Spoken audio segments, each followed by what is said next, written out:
Lahko jaz na to dodam eno zadevo pri škodi.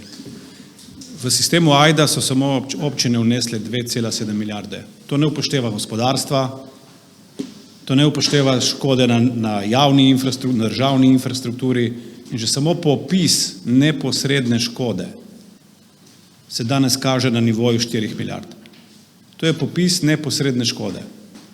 To ne pomeni, da bomo mi to neposredno škodo v celoti poplačali iz proračuna, to je prvo. Niti ne pomeni, da bomo vso to škodo odpravili nujno, to je škoda.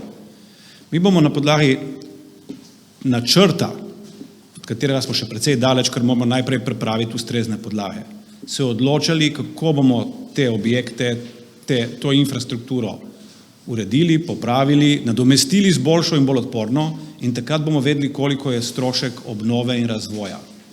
Moramo ločevati med neposredno škodo, o kateri sem prej govoril, in naprimer med popisom zelo grobo oceno, ki jo pripravljamo za prijavo na solidarnostni sklad Evropske unije, in to je zelo groba cena, ki se trenutno giblje na nivoju 8 milijard.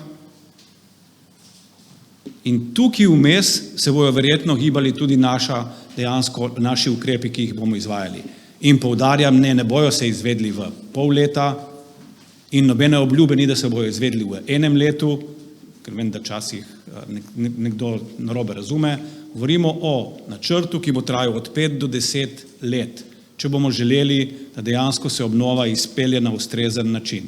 In v tem obdobju se ta ocena lahko realizira. To je ocena stroškov za obnovo in razvoj. Moramo ločiti med neposredno škodo in med stroški za obnovo in razvoj. Jaz ne moram biti bolj jasen kot tako. Hvala lepa.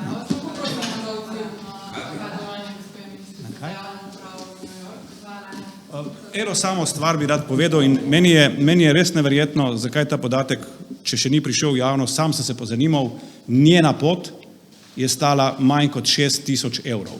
In k temu njena pot je stala toliko. K temu res nima kaj dodati. Če je največji državni problem pot v New York ministrice za 6.000 evrov, potem živimo v srečni državi.